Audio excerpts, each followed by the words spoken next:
BBC Global Newsbeat bersama saya Triwahyuni.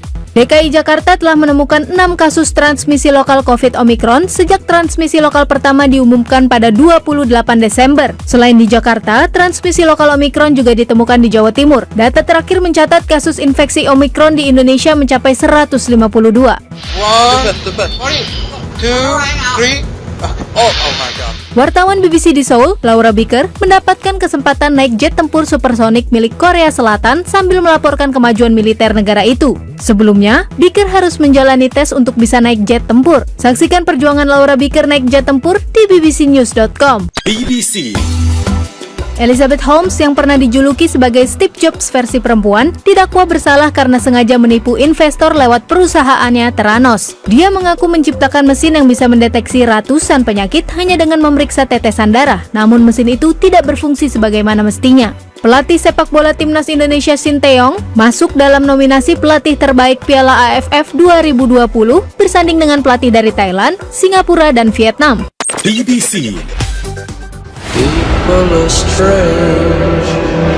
Dr. Michael Morbius. Penayangan film Morbius ditunda 3 bulan. Film yang dibintangi Jared Leto itu tadinya dijadwalkan tayang pada 28 Januari, tapi gara-gara Omicron, rilisnya diundur lagi sampai 1 April mendatang. Sebelumnya, debut Morbius mengalami 6 kali penundaan sejak 10 Juli 2020 karena pandemi COVID. Uji coba mobil tanpa pengemudi di jalan umum akan dimulai di Inggris akhir bulan ini. Produsen mobil Imperium Drive mengatakan meski tanpa pengemudi, mobil itu tidak otonom. Kamu tertarik mencoba mobil tanpa pengemudi? Beri komentarmu di Facebook BBC News Indonesia. Demikian BBC Global Newsbeat.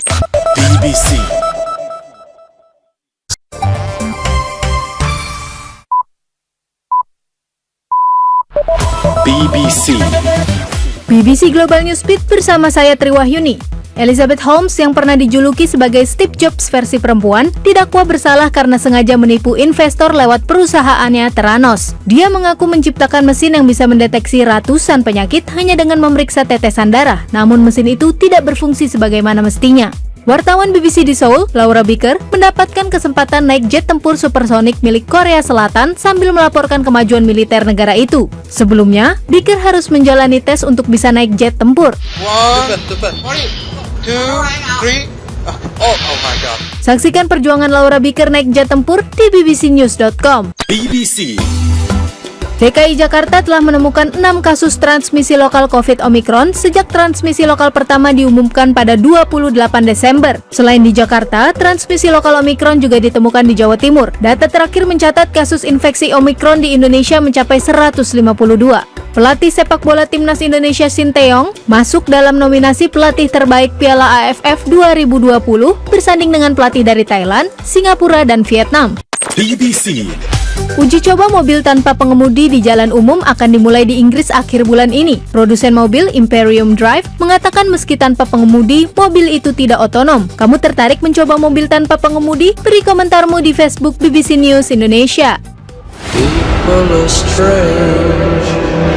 Dr. Michael Morbius. Penayangan film Morbius ditunda 3 bulan. Film yang dibintangi Jared Leto itu tadinya dijadwalkan tayang pada 28 Januari, tapi gara-gara Omicron, rilisnya diundur lagi sampai 1 April mendatang. Sebelumnya, debut Morbius mengalami 6 kali penundaan sejak 10 Juli 2020 karena pandemi COVID. Demikian BBC Global Newsbeat.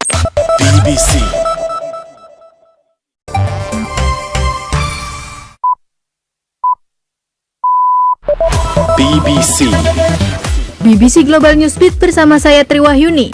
PPKM level 1-3 di Jawa Bali diperpanjang sampai 17 Januari. Jabodetabek berstatus level 2. Mall, supermarket, restoran, sampai warung pinggir jalan harus tutup jam 9 malam dengan kapasitas maksimal 50-75%. Layanan kesehatan di Inggris menghadapi ancaman serius, mulai dari kekurangan staf sampai daftar tunggu pasien yang panjang. Demi mengakalinya, rumah sakit mulai menggunakan robot untuk meningkatkan efisiensi. Yang membuat kami penasaran, seberapa jauh teknologi robot ini bisa diterima oleh staf, pasien, dan keluarga pasien. Saksikan video selengkapnya di bbcnews.com. Elizabeth Holmes yang pernah dijuluki sebagai Steve Jobs versi perempuan dinyatakan bersalah karena sengaja menipu investor lewat perusahaannya Theranos. Dia mengaku menciptakan mesin yang bisa mendeteksi ratusan penyakit hanya dengan memeriksa tetesan darah. Namun mesin itu tidak berfungsi sebagaimana mestinya. Sebuah perusahaan di Inggris menetapkan 7 Januari sebagai hari menyumbang gawai. Warga bisa menyumbangkan gawainya yang sudah tidak terpakai lagi untuk diperbarui dan didaur ulang oleh perusahaan itu dan nantinya diberikan ke sekolah dan komunitas secara gratis. Apa yang biasanya kamu lakukan terhadap gawai yang tidak terpakai lagi? Beri komentarmu di Facebook BBC News Indonesia. BBC.